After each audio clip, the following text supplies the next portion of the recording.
Bonsoir à toutes et à tous, bienvenue dans votre édition du mercredi 18 juin.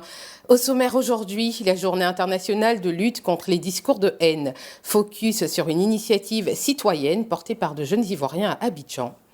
Nous parlerons également des efforts de la Côte d'Ivoire pour se conformer aux exigences internationales, notamment celles de l'Union européenne et des États-Unis. Et puis en économie, nous recevrons Guillaume Liby, économiste, pour parler des perspectives de la promotion immobilière en Côte d'Ivoire, en marge du salon Buildexpo. Merci d'être avec nous. Racisme, xénophobie, sexisme, homophobie, les discours de haine prennent aujourd'hui de multiples visages. En ligne comme dans l'espace public, les mots peuvent blesser, diviser, parfois même détruire. Ce 18 juin, à l'occasion de la Journée internationale de lutte contre les discours de haine, l'ONU appelle à une prise de conscience globale. À Abidjan, une jeunesse engagée a décidé de transformer les mots en actes. Audrey Lee Kound et ses amis ont lancé un podcast baptisé « Laissons parler les gens », un espace pour déconstruire les stéréotypes et faire entendre les voix trop souvent réduites au silence. Un reportage signé Denis Quadio. Racisme, xénophobie, sexisme, homophobie, les discours de haine se propagent sous de nombreuses formes. En ligne ou dans l'espace public, les mots peuvent blesser, diviser, voire détruire. Ce 18 juin, à l'occasion de la Journée internationale de la lutte contre les discours de haine, l'ONU appelle à une prise de conscience collective. À Abidjan, Audrey Lee Kound et ses amis ont décidé de passer à l'action. Ensemble, ils ont lancé un podcast engagé et baptisé « Laissons parler les gens », un espace de parole pour déconstruire les stéréotypes et donner de la voix. Parce qu'on pense qu'il faut régir la manière dont les jeunes voient les réseaux sociaux et comment ils interagissent avec les réseaux sociaux. On pense aussi que le fait d'interviewer des personnalités qu'ils admirent et qu'ils aiment peut leur permettre de se dire « Ah, si les commentaires qu'on laisse sur les réseaux sociaux touchent ces gens-là qu'on admire, ça veut dire qu'il faut qu'on repense notre relation et on repense les commentaires qu'on laisse sous leurs publications. » Le podcast cible prioritairement les jeunes très exposés aux discours haineux, notamment sur les réseaux sociaux. Jemima Kessié, community manager du projet, mesure chaque jour l'impact de cette initiative. Laissons parler les gens en chiffres, c'est 1300 personnes sur Facebook, c'est presque 1000 personnes sur YouTube parce qu'on a 915 abonnés.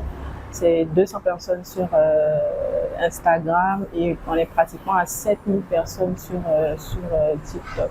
On a des commentaires de personnes qui ont décidé de passer des personnes qui harcelaient à des personnes assez bienveillantes et qui prenaient des messages d'amour et de cohésion. Dans son message officiel, le secrétaire général de l'ONU, Antonio Guterres, alerte cette année sur les dérives liées à l'usage de l'intelligence artificielle. Il appelle à en faire un outil au service du bien et non une âme de haine. Dans un autre registre, la Côte d'Ivoire figure désormais sur la liste des pays à haut risque en matière de blanchiment d'argent et de financement du terrorisme. Une position qui suscite des réactions officielles. La Commission européenne a placé 6 pays africains dans sa liste des États à haut risque pour le blanchiment de capitaux et du financement du terrorisme. Parmi eux, la Côte d'Ivoire, malgré des efforts récents pour renforcer son cadre juridique. Une décision attendue par les autorités ivoiriennes qui affirment être pleinement engagées à satisfaire les exigences européennes. Le porte-parole du gouvernement, Amadou Koulibaly, s'est exprimé à ce sujet. On l'écoute. Nous ne sommes pas surpris. Nous ne sommes pas surpris parce que c'est une directive de l'Union européenne qui recommande donc sa mise en conformité avec les recommandations du GAFI. Vous vous souvenez que c'est en octobre 2024 que la Côte d'Ivoire a été mise donc sur cette liste-là. Donc la décision de l'Union européenne n'est pas nouvelle, elle est la conséquence, elle est la mise en conformité. C'est une transposition donc de ce que le GAFI a décidé donc en octobre 2024, qui se retrouve donc aujourd'hui au niveau de l'Union européenne. Ce dont je peux vous assurer, c'est que nous travaillons avec le GAFI. Les choses se passent très bien. Dès lors que nous serons sortis donc, de cette liste avec le GAFI, de façon mécanique, nous sortirons donc de cette liste au niveau de l'Union européenne. Elle a juste actualisé ces données en se mettant en conformité avec le GAFI. Alors nous sommes engagés dans la lutte contre le terrorisme, et vous le savez. Notre pays en a non seulement été victime, mais en subit les conséquences, puisque aujourd'hui, sur notre territoire, nous avons pratiquement 100 000 réfugiés, donc qui se retrouvent sur le sol ivoirien. Donc ce serait un paradoxe qu'un pays qui est si engagé dans la lutte contre le terrorisme encourage le financement donc, du terrorisme et le blanchiment des capitaux. C'est une question de cohérence de notre politique. Donc nous sommes résolument engagés. C'est des mécanismes qui sont définis, c'est des directives, c'est des indications qu'il faut pouvoir respecter. En ce qui nous concerne, il y a 31 mesures qui nous a été demandé donc de respecter. Nous avons commencé à les adresser. Les efforts, en tout cas, sont, je dirais, très très positifs. Donc, nous avons bon espoir de sortir donc de cette liste du GAFI et de façon, je dirais, quasi mécanique, nous sortirons également de la liste de l'Union européenne. Voilà un peu ce que je peux vous dire sur cette question-là. C'est des processus techniques. Mais pour ce qui est de l'engagement politique, on n'a aucun doute de l'engagement politique de la Côte d'Ivoire. Autre sujet d'inquiétude sur le plan international, une possible vague de restrictions de visa en provenance des États-Unis qui pourrait impacter plusieurs pays africains, dont la Côte d'Ivoire. Selon une note interne consultée par le Washington Post et Reuters, la Côte d'Ivoire, la RDC, le Sénégal, le Bénin et bien d'autres pays africains risquent d'être concernés par de nouvelles restrictions de visa américains. En cause, la production massive de faux documents d'identité qui remettraient en cause la fiabilité des systèmes administratif. La réaction du gouvernement ivoirien ne s'est pas fait attendre. Voici ce qu'a déclaré le porte-parole ce 18 juin. Nous avons les meilleures relations qui soient avec les États-Unis. Nous travaillons donc avec l'ambassade des États-Unis. Il y a un ensemble donc de documents qui ont été demandés, donc ils seront fournis. Nous avons 2 mois pour remplir donc toutes ces conditions. Donc il n'y a pas de problème particulier, ce ne sont pas des choses énormes qui sont demandées. Vous savez que les États-Unis ont engagé une politique vigoureuse de lutte contre l'immigration clandestine et donc à partir de ce moment, elles prennent un certain nombre de dispositions et la Côte d'Ivoire n'est pas particulièrement inquiétée. Vous savez, quand on est dans un pays, on respecte les règles de ce pays. Donc je pense que tous les Ivoiriens qui respectent les règles donc, du pays d'accueil dans lequel ils sont, quels qu'ils soient, n'ont pas d'inquiétude particulière à avoir. Maintenant, il va sans dire que s'il y en a qui sont dans des situations illégales, ils subiront la rigueur de la loi du pays dans lequel ils sont. Pendant ce temps, sur la scène politique nationale, les femmes du RHDP s'organisent à l'approche du congrès du parti. À l'approche de ce congrès, ces femmes se mobilisent massivement. Réunies autour de leur présidente Arlette Badou, elles souhaitent occuper une place stratégique dans les décisions à venir. Une forte mobilisation à quelques mois des prochaines échéances électorales. Écoutons Arlette Badou, présidente de l'Union des femmes du RHDP. Alors, quels sont les enjeux de ce congrès pour le RHDP? Il est particulièrement important? Oui, très important. Déjà que nous sortions de ce congrès unis, très fort, pour continuer de servir la nation tout entière. Voilà un peu l'enjeu de ce congrès. Mais est-ce qu'on connaîtra enfin le nom du candidat du RHDP à l'élection présidentielle à l'issue du congrès? Le candidat, il est déjà connu.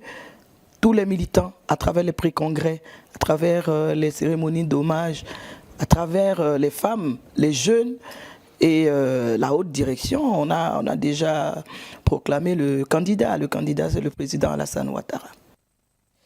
Et pour aller plus loin sur ce sujet, Arlette Badou sera ce soir à 21h10 l'invité de l'émission Droit dans les yeux avec Philippe Dinacera. Une interview à suivre en direct sur notre antenne.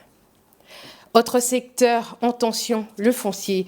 ACD, conflit de propriété, affaire judiciaire. Le ministre de la Construction a dû s'expliquer devant l'Assemblée nationale. Crise foncière, fraude sur les ACD. Affaire Komé-Bakary. Le mardi 17 juin, le ministre de la Construction, du Logement et de l'Urbanisme a été interpellé à l'Assemblée nationale par un député du PPACI. 3 heures d'échange franc et direct autour d'un sujet devenu brûlant pour de nombreux Ivoiriens. Un reportage de Diane Drissa commenté par Irina Été. C'est un débat rare, attendu et à fort enjeu. Face aux députés, le ministre Bruno Koné n'a pas esquivé. En première ligne, l'insécurité foncière qui mine la confiance des citoyens. Pour lui, il faut d'abord en comprendre les racines. Notre pays, sur ce plan, a trop longtemps évolué entre 2 régimes fonciers parallèles, difficilement conciliables. Un régime moderne, codifié, d'une part, et puis d'autre part, un régime coutumier, plus diffus, mais largement pratiqué. Ainsi, des dizaines de milliers de transactions foncières ont été réalisées sur la base d'attestations villageoises, sur des sites n'ayant pas fait l'objet d'approbation de lotissement.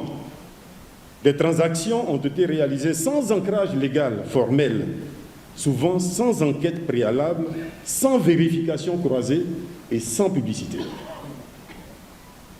Autrement dit, vous achetez un terrain, mais personne ne sait, pas même le ministère en charge de la gestion foncière. Et vous dites que vous êtes propriétaire. Voyez, c'est ce qui est dit en français un peu plus propre ici. Donc cela a entraîné des superpositions de droits sur une même parcelle, une multiplicité de documents sur un même espace et, dans les cas les plus extrêmes, la vente d'un même terrain à plusieurs acquéreurs de bonne foi. Des zones à litige dans presque toutes les grandes villes, des terrains à 2, voire 3 titres de propriété différents. Une administration longtemps dépassée. Le ministre reconnaît un passif lourd, mais veut y remédier. Nous sommes conscients que plusieurs lotissements continuent de se développer en dehors du cadre légal. En conséquence, nous avons, 1. renforcé le dispositif de contrôle des opérations d'aménagement par la création du guichet unique du permis de construire et désormais du contrôle urbain, si vous avez fait attention à notre actualité. Il y a 3-4 mois, nous avons accru ou étendu les missions du guichet unique du permis de construire désormais et du contrôle urbain. Et deuxièmement, nous avons mis en place un dispositif de sanctions plus coercitif contre les opérateurs, contre les communautés, etc., qui autorise ou tolère l'aménagement des parcelles hors du respect des procédures officielles. Ces pratiques qui déstabilisent l'espace urbain sont à la source de futurs litiges potentiels et mettent en danger l'harmonie de nos villes. Autre réforme importante, le titrement massif des parcelles. Il convient d'abord de préciser que de façon générale, nos actions en matière de gestion foncière visent à lutter contre les lotissements non conformes, à garantir la viabilité des projets, à prévenir les conflits et à assurer que chaque parcelle soit cadastrée, viabilisée et éligible à un titre foncier avant d'être sortie du domaine privé de l'État. Donc c'est ça que nous visons aujourd'hui. Et malheureusement, ce n'est pas ce qui s'est fait dans le passé. Un autre point sur lequel était attendu le ministre de la Construction est l'affaire Komé-Bakary. Selon Bruno Koné, l'affaire entre les mains de la justice. Toutefois, son ministère n'est pas resté les bras croisés. Nous avons immédiatement suspendu l'instruction de tous les dossiers liés au périmètre de Bessikwa, de Robébité 2, dans l'attente de la fin des audits et des investigations judiciaires. Cette suspension vise à empêcher la consolidation de droits de propriété sur les lots concernés, premièrement. Deuxièmement, à éviter les transferts frauduleux de parcelles à des tiers. Et troisièmement, à préserver l'intégrité du domaine foncier concerné, le temps de clarifier les droits légitimes. Ce gel administratif n'a pas concerné uniquement Bessikwa. Il a été étendu à d'autres zones urbaines où des cas similaires ont été rapportés. Avec la mise en place de l'ADU, la numérisation des titres et l'assainissement des procédures, le gouvernement entend tourner la page de l'anarchie foncière. Pour Bruno Koné, la gestion du foncier ivoirien n'a jamais été aussi encadrée qu'aujourd'hui. Même si le chemin vers une transparence totale reste un défi à relever. Et pour terminer, cap sur notre chronique économie, quels défis attendent aujourd'hui les acteurs de la promotion immobilière? Guillaume Liby nous apporte son éclairage.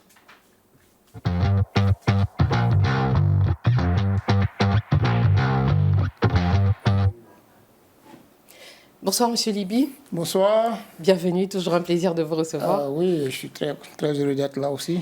Alors comme je l'ai annoncé en début de journal, on va parler justement de promotion immobilière aujourd'hui, surtout en marge du salon Buildexpo.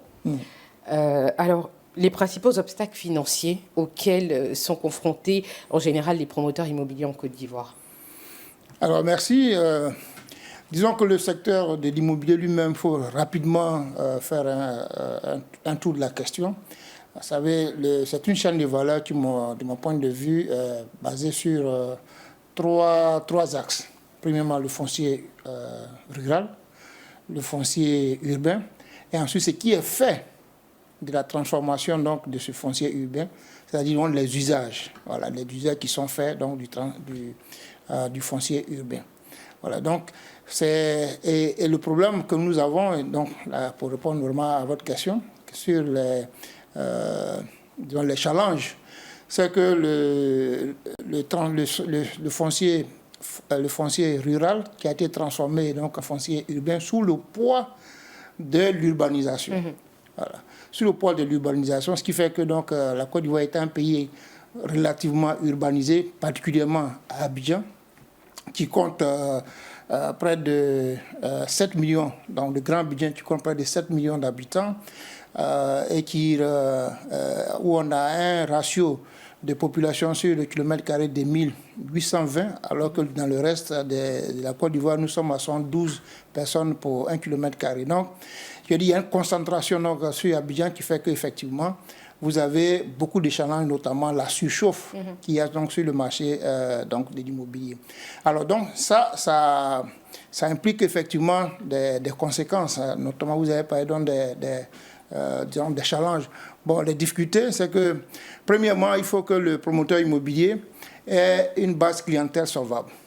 Okay? Deuxièmement, il faut que lui-même, il injecte de la liquidité dans l'affaire, alors que l'immobilier, c'est un investissement de longue portée, de longue durée, et qui est très lourd.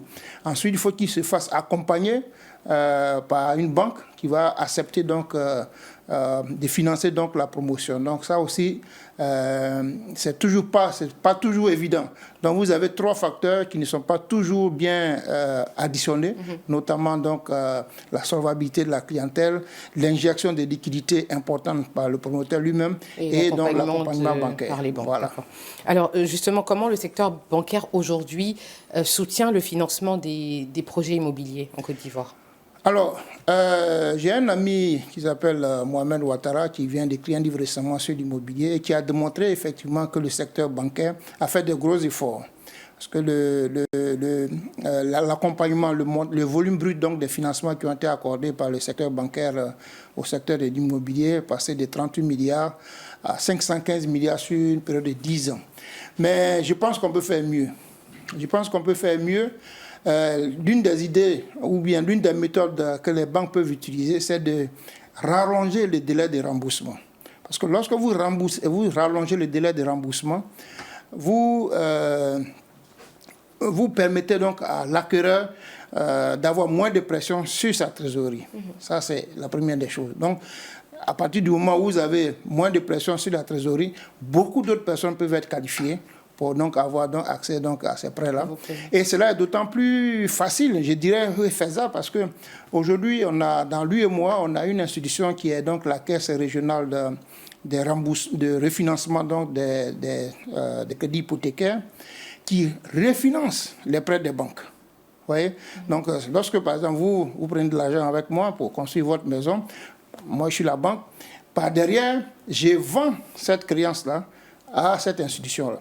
Donc, et en retour, l'institution me remet immédiatement de l'argent que je peux réinjecter dans l'économie. Donc, les remboursements que vous allez faire, en fait, moi, en tant que banquier, je suis désormais juste un collecteur pour rembourser donc cette institution. Donc, il y a d'énormes possibilités. Il suffit juste que les banques fassent preuve de plus de créativité pour encore davantage, après l'effort qui a été fait au cours des 10 dernières, pour encore faire un peu plus parce que les besoins sont énormes. Alors, quelles sont selon vous les perspectives de croissance du marché à moyen terme? Alors, les perspectives sont, je dirais pas astronomiques, mais quand vous voyez donc le décalage entre l'offre et la demande, vous voyez fort bien que les possibilités sont énormes. Vous savez, par exemple, le ministre de la Construction de l'Urbanisme disait il y a 2 ans que le déficit en unité de logement en Côte d'Ivoire était de près de 800 000, avec un accroissement de ce déficit de 10% chaque année. Donc, ce qui veut dire qu'aujourd'hui, nous sommes environ autour de 1 million de déficits. Chaque année, par exemple, le besoin en logement est autour de 50 000 unités, alors que les capacités de production aujourd'hui se tournent entre 3 000, 5 000, maximum 10 000 unités. Donc, vous voyez bien la différence énorme. Le gap est énorme. Le gap est énorme. Et donc, ce qui fait que les possibilités de développement du secteur immobilier sont encore énormes. Pour terminer, quels conseils pratiques vous pouvez donner à nos téléspectateurs pour mieux comprendre et anticiper les dynamiques de ce secteur? Alors, je m'adresserai, je dirais, à au moins 3 acteurs. Au moins 3 acteurs. D'abord, le consommateur, donc celui qui a besoin de logement. Alors, à celui-là, je dirais, fais-toi ouvrir un compte d'épargne dans une banque, économise, crée donc les conditions pour que la banque puisse te considérer comme un client solvable. Ça, c'est la première des choses. Ensuite, si tu veux construire toi-même, sois sûr que tu as toute la documentation juridique nécessaire. Et puis, fais-toi accompagner des spécialistes qui sont des spécialistes dans la construction, de sorte à éviter donc, les effondrements préjudiciables auxquels nous assistons de temps en temps. Ensuite, il y a le promoteur. Les promoteurs, à eux également, je dirais de s'assurer aussi d'avoir toute la documentation juridique pour sécuriser en fait les banques qui viendront leur apporter les financements nécessaires. Ensuite, je pense que de nos jours, il y a quand même de l'innovation qui est faite. Donc, les constructeurs devraient être beaucoup plus innovateurs que ce qu'on voit aujourd'hui. Notamment, il y a les préfabriqués qui se développent de plus en plus. Il y a l'usage donc des matériaux locaux, voilà, qui peut permettre donc de réduire les coûts et les délais de production. Voilà, donc, je pense qu'au niveau des promoteurs, c'est ce qu'on peut dire. Et puis, il y a les banques. Les banques, aux banques, moi-même en tant qu'ancien banquier, en tant que banquier, je dirais que le revenu n'est pas sanctifié par le fait que le requérant travaille dans le secteur public formel ou informel. Voilà, il doit être regardé en capacité, le requérant doit être regardé avec ses capacités de génération de revenus. Ça peut être le commerçant du quartier qui n'est pas un salaire, mais qui a un compte d'épargne et qui est alimenté régulièrement. Donc, il y a une possibilité, c'est pour les banquiers, c'est de développer encore plus de produits donc, pour attirer cette épargne-là qui transite dans ces milieux dits informels. Voilà, donc ce qui pourrait donc permettre donc d'augmenter donc la capacité donc de ces requérants. Ensuite, les banques doivent, comme je disais tout à l'heure, envisager de faire des crédits sur un temps plus long. Et puis, les nouvelles techniques qu'utilisent par exemple les promoteurs, notamment les locations-ventes, il faut en tenir compte lorsqu'on a affaire donc aux promoteurs immobiliers. Donc, je pense qu'avec ces opérations, on pourrait développer davantage donc, le secteur immobilier. Et puis, naturellement, bon, le rôle de l'État aussi, qui n'est pas négligé, notamment il y a la sécurisation donc, du foncier. Bon, tout à l'heure, vous parliez donc de la prestation du ministre Bruno Koné à l'Assemblée nationale. Bon, la chronique abidjanaise sur les expropriations, les disputes, sur les documents juridiques sont légion. Et ça, il faut de manière définitive sanctifier, avoir une démarche qui sanctifie donc la délivrance donc, de ces documents depuis les villages jusque dans l'administration. Voyez. Donc ça, c'est très important. Et puis ensuite, il y a le foncier rural lui-même. Il y avait une initiative qui avait été lancée créer, donc de cadastrer toutes les terres. C'est important parce que lorsque vous arrivez à le faire, ça va créer donc de la valeur même pour les titres fonciers ruraux. Donc ça aussi, ça va permettre donc d'agir correctement sur le marché. Et puis donc, en définitive, je pense que lorsque tout ça est fait dans une bonne communication, ça pourrait donc aider à fluidifier donc le marché financier, le marché immobilier. Voilà. Merci beaucoup, Monsieur Liby, pour cet échange riche en informations. Merci. Voilà qui met un point final à cette édition. Merci de votre fidélité. N'oublions pas, en cette journée internationale de lutte contre les discours de haine, que chaque mot compte et que chacun d'entre nous a un rôle à jouer pour bâtir une société plus juste et inclusive. Restez connectés à notre antenne pour la suite de vos programmes. Très bonne soirée à vous.